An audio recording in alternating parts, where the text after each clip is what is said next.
dans le collimateur de la junte. On a vu cette sortie du président de la HAC hier et ça crée des remous au sein de la corporation.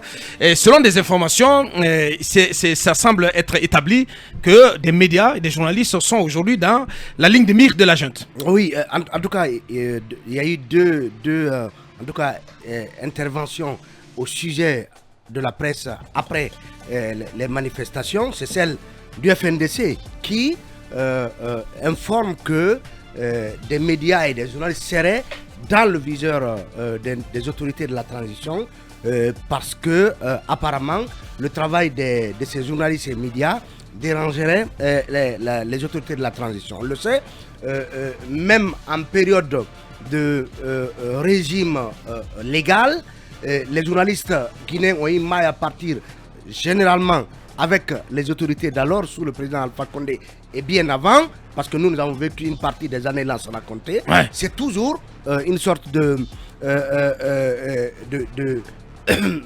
manie chez les dirigeants de vouloir embrigader la presse, de vouloir couper la langue à la presse, surtout quand on traverse des moments difficiles comme ceux que nous connaissons, au moment où la transition bug plus que jamais. Donc, il y a eu donc cette alerte donnée par le FNDC. Quel est le niveau de crédibilité de cette alerte et des informations données par le FNDC? Toujours est-il qu'avant cette publication, je crois, intervenue hier, nous avions déjà des alertes pour dire attention, vous dérangez. Peut-être que moi-même je mettrais, si je peux me permettre, cette petite sortie de piste, la sortie désagréable, irresponsable de Bogola Abba du côté de évasion contre film, nous traitant de tous les noms d'oiseaux et nous accusant des 7 péchés capitaux d'Israël, sur le compte justement d'une certaine manipulation qui voudrait nous faire passer pour des ennemis de la transition. Nous, quand c'est bon, on le dira; quand ce n'est pas bon, on le dira aussi, parce que ce pays c'est le nôtre et nous avons par notre profession l'obligation de faire notre travail et d'être juste en direction des populations en leur tenant un discours de vérité sur ce que nous savons et sur la base des faits sur lesquels nous avons des éléments. Alors donc le président de la haute autorité de la communication, moi je dirais d'abord qu'il est du rôle de la haute autorité de la communication à la fois de réguler nos contenus, mais aussi de nous rappeler à un minimum de responsabilité quand nous traversons des périodes aussi sensibles que celles que nous connaissons aujourd'hui. Donc, la responsabilité sociétale du journaliste, elle l'interpelle à chaque instant et davantage pendant cette période. Donc, le président de la HAC a accordé une interview à notre confrère Guinée 114, dans laquelle, donc, interview, il salue d'abord ceux qui font des efforts, parce qu'il reconnaît qu'il y a des journalistes qui font des efforts justement pour faire correctement leur travail, mais à côté il interpelle les uns et les autres afin qu'ils s'abstiennent de diffuser, de tenir des propos ou de diffuser des discours qui sont de nature à inciter à la violence. C'est tout à fait normal parce que nous n'avons pas à le faire. Et plus loin, en tout cas, il exhorte les uns et les autres à faire davantage attention à tout ce que nous diffusons en direction. Et il a même rappelé un peu la démarche de la HAC qui consiste plus à sensibiliser qu'à, en tout cas, utiliser le bâton contre les journalistes. Même si, quand des situations extrêmes se présentent, la HAC prend ses responsabilités et inflige des sanctions. Donc, moi, je pense que l'interview du président de la HAC, elle s'inscrit dans la dynamique du rôle de la HAC de sensibiliser, d'interpeller les journalistes et à plus de responsabilité. Maintenant, ce dont il est question, c'est que Boubacar Yassine fait son travail, mais ceux qui ont un agenda caché, un agenda machiavélique qui viserait à nous couper la langue, Boubacar, ce métier, on l'a choisi pour ce pays. On ne peut pas faire la politique de l'Autriche, enfouir la tête dans le sable, c'est pas possible. Le pays est en train d'aller à volo parce que justement il y a des pratiques. Oui, parce que la transition, la vérité, la transition elle est gérée de manière cavalière dans le conflit et nous sommes là pour constater cet état de fait et ce n'est pas une raison de nous prendre pour un média hostile. Il faut être cash là-dessus. Mais vous savez que entre les pouvoirs publics et les médias, le rapport de force est toujours permanent. parce que ceux qui gouvernent ont toujours voulu tuer le messager et que nous sommes les médias. Et Madame Martine Condé recevait, selon ce que j'apprenais tout le temps, de la pression de la part Du palais pour museler les médias, mais elle arrivait à gérer et sans passer par le bâton. Le bâton. Ouais. Moi, je crois que franchement, c'est le Rubicon à ne pas du tout franchir. Et ça, c'est vraiment important, Mohamed. Ça, c'est l'intention du colonel et de tout son entourage. Ne touchez pas la presse. Non, mais s'il vous plaît. Je crois que la presse... Ne franchissez pas ce Rubicon, cher monsieur. Allez-y. Ils ne vont pas franchir le Rubicon et la presse ne sera pas muselée. Moi, je dirais d'abord, moi, dans ma voiture, si vous vérifiez ce matin, j'ai mis 2 t-shirts et une serviette. Parce que ma liberté de temps, je ne pourrais pas varier. Parce que je me dis, ça peut venir du jour au lendemain. Ils sont aux aguets. C'est quoi? Que veulent dire les 2 t-shirts et la Les 2 t-shirts, parce que tu ne sais pas où ils peuvent te cueillir. Oui. Si. Moi, sincèrement, Mohamed, franchement, plus sérieusement, moi, j'aimerais qu'on dise... clairement ce qu'on reproche aux journalistes, aux médias. Parce qu'ils ne sont pas en mesure de le faire. Mais ils sont dans l'extrapolation. Parce que tel média ne dit pas forcément ce que le palais ou certains... la partie toxique. Certains faucons. J'ai envie de dire des faucons. Parce que j'ai l'impression aujourd'hui que le colonel est pris en otage par les faucons. J'ai l'impression qu'ils ont pris le dessus. Et qu'ils n'arrivent plus à dessiller les yeux sur la réalité de cette transition qui bat de l'aile, comme le disait Talibé, qui est gérée de manière cavalière, de manière solitaire, mais sans dynamique consensuelle. On peut pas gérer un pays, même si on était des autorités élues à date. On ne peut pas gérer un pays dans le conflit. C'est pas possible. Aujourd'hui, la question devrait être de savoir comment engager une dynamique consensuelle, une dynamique pour aller à l'apaisement. Mais c'est pas en s'attaquant aux uns aux autres. Vous allez finir d'arrêter donc tout le monde, les mettre à la maison centrale. Allez-y, Manu. Peut-être. Venez arrêter tout le monde. Mais évidemment, espérons. C'est aussi simple que ça. Non, mais espérons qu'on n'en arrivera pas là. Mais je pense que, évidemment, c'est un peu le Rubicon à ne pas franchir. Parce que il y a déjà suffisamment de conflits déjà autour de cette transition. Les derniers jours, d'ailleurs, font foi. La moindre braise aujourd'hui, la moindre étincelle, voilà, produit une explosion. Voilà, il faut faire très très attention parce qu'aujourd'hui, pratiquement l'essentiel des acteurs est sur le qui-vive. Tout le monde attend l'occasion de se révolter. Je pense qu'il faut faire très très attention à la manière par laquelle la transition est conduite et espérer évidemment que l'homme du 5 septembre se rende compte que c'est en train d'aller dans une direction qui tire plus que l'on ne maîtrise et il faut ramener les choses. Les forces centrifuges ont toujours été...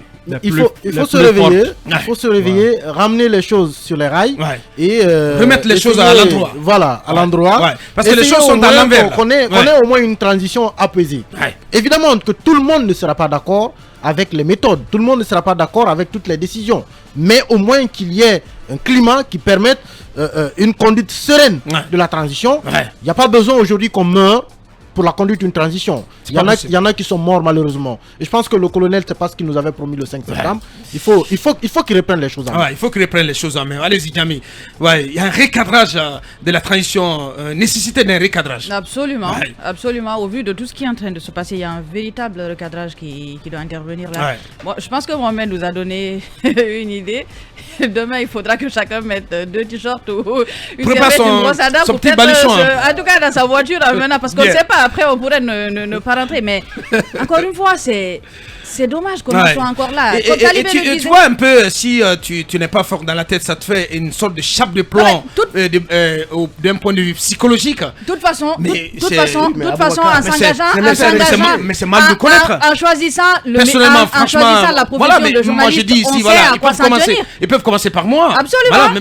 Dès aujourd'hui. Bon, ils ne commenceront pas personne si c'est pas vous, c'est vous. Non, mais on s'en fout, mais des menaces, je vous assure. Allez-y. Non, mais absolument, c'est triste, comme vous le dites, qu'on en soit encore là. Le doyen Yacine, il est dans son rôle d'appeler les médias à plus de responsabilité. Je pense que l'une des premières choses qu'on nous apprend en école de journalisme, c'est d'abord l'éthique et la déontologie. En fait, la profession de journaliste est régie par cela.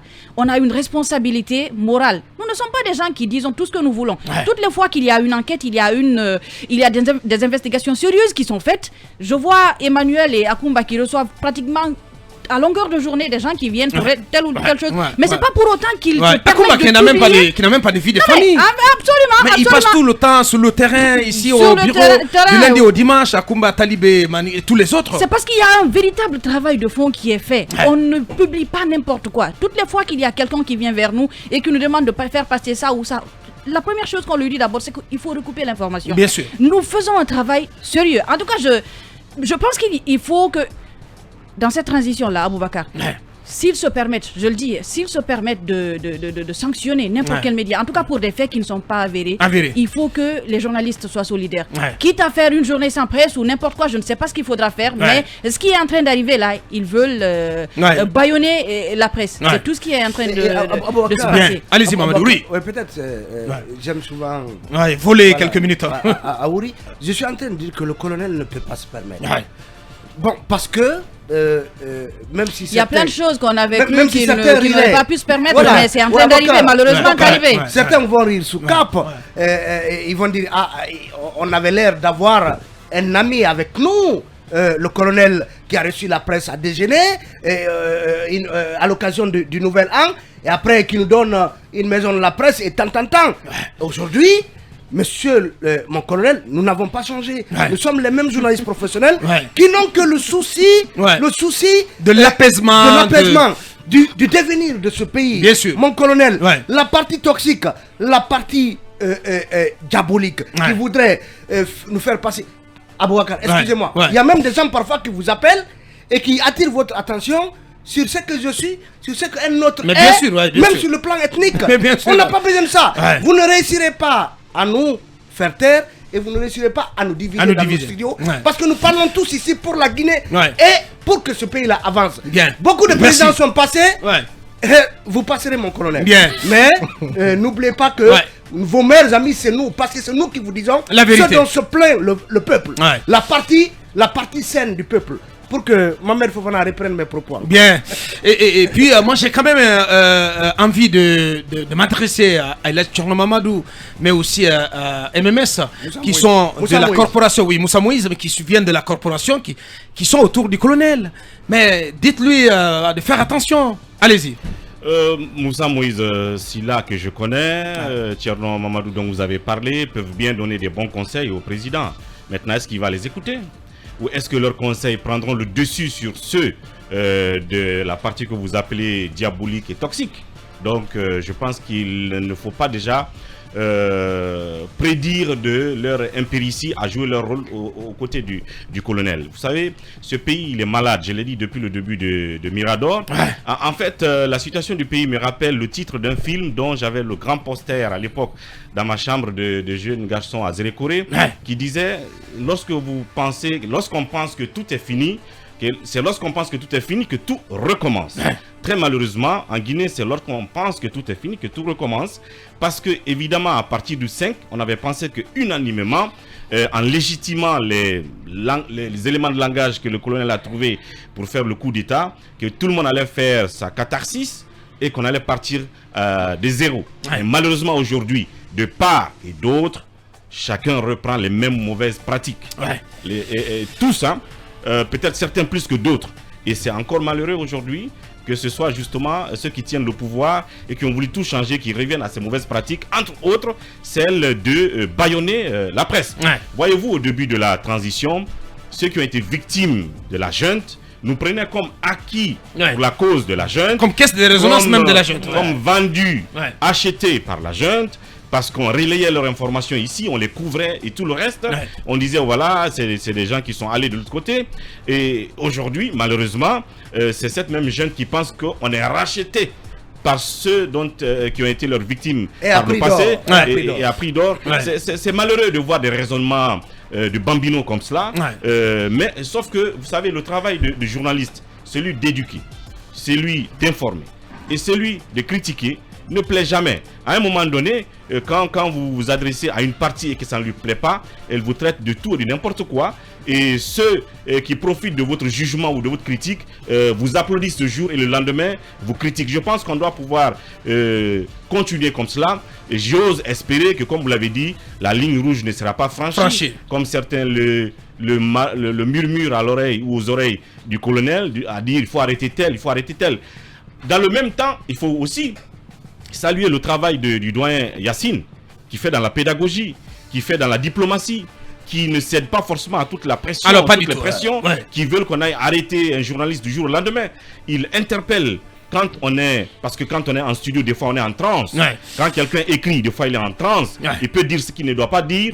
On vous interpelle, on vous appelle, on vous donne des conseils. Ce travail-là, le hack doit continuer et on ici opposera pas. Maintenant, ceux qui ont des fantasmes autour du colonel qui pensent qu'on peut être à 100% à leur solde, et je pense que ça ne peut pas marcher. Voilà. Allez-y, Mohamed. Très rapidement, moi j'en appelle à la responsabilité des associations de presse.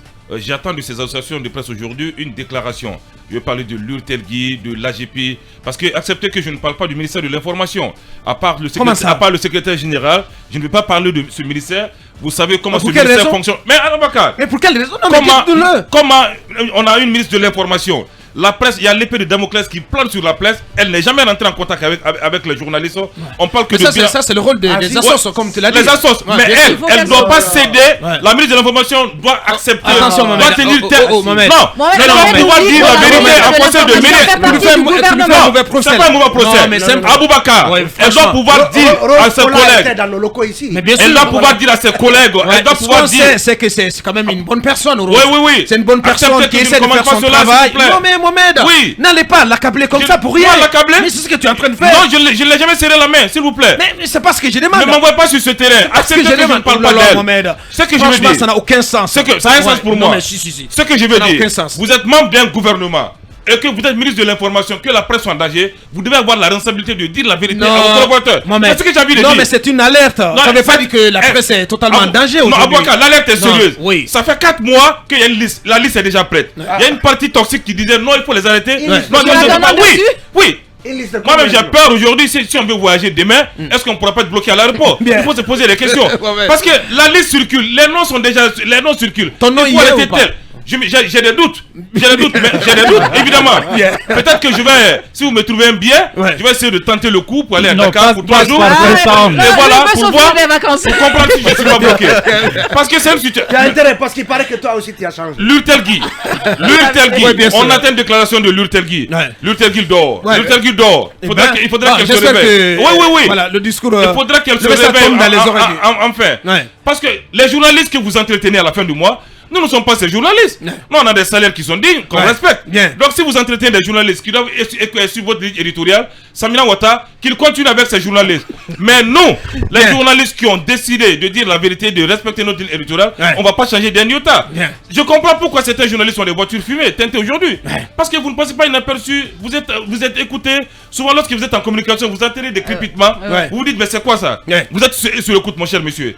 Ce n'est pas bon. La Guinée ne peut pas devenir un état policier. La Guinée ne peut pas devenir un régime démocratique qui bat de l'aile. Le colonel, c'est la presse qui l'a soutenu dès le départ. Mais aujourd'hui, si on veut vous faire, on veut retourner votre vestiaire, on ne va pas accepter. On n'a pas soutenu la presse, on a soutenu une dynamique, qui voudrait que le pays ait la presse a soutenu la presse a soutenu, bien sûr. La presse a soutenu la jeune, il faut le reconnaître. Tout le peuple. Donc faisons attention désormais. Mais c'était pas la presse dans la rue quand même. Le 5 septembre, c'était pas la presse dans la rue. Oui, mais attention, la presse a soutenu. Oui, pour en terminer, je voudrais dire que la compagne la plus infidèle, c'est la presse. Quand vous êtes sur le bon chemin, vous nous avez dans notre majorité écrasante comme étant alliés. Si vous dérapez, on vous rappellera que vous dérapez. Mais bon Dieu, Aboubacar, qu'est-ce que ça coûte d'appeler tous les acteurs qui comptent dans ce pays autour d'une table, de mettre des points, les points litigieux sur un papier et dire discutons. La junte aurait eu le mérite au moins d'avoir appelé tout le monde et que après, au cours du dialogue, qu'on apprenne qu'il y a eu des points d'achoppement. Mais aujourd'hui, on n'a même pas un... Sans oublier, Talibé, c'est là-dessus qu'on va aller à la pause, sans oublier que dans le camp de la junte des autorités actuelles, il y a pratiquement personne, à part Ousmane Gawal, qui est à même de tenir un débat politique, un débat intellectuel. Il n'y a que Ousmane. Il y a le ministre des Affaires étrangères qui est oui, Mohamed, s'il te plaît. Ne nous insultez pas ce matin, monsieur. Ne nous insultez pas ce matin. Mais où est-ce qu'on l'a entendu? Mais non, vous voulez... Avocat, vous l'avez entendu à l'intérieur du pays? Je vais vous dire. À l'intérieur du pays, je vais vous dire. Voilà l'immersion. Mohamed. Et ce qui est vrai, c'est que les gens, ils sont incapables, ceux qui ont été nommés par le colonel à différents postes, ils sont incapables de venir dans les médias, de tenir des débats, donc de soutenir les positions, de défendre les positions de la jeune. Mais en privé, ce sont les premiers à couler le colonel. Ça, je vous assure. Oui, bah, ceux qui le font, en privé. Mais ils ne s'assument pas. Mais venez dans les médias, venez défendre vos programmes, venez défendre le chronogramme, etc., etc.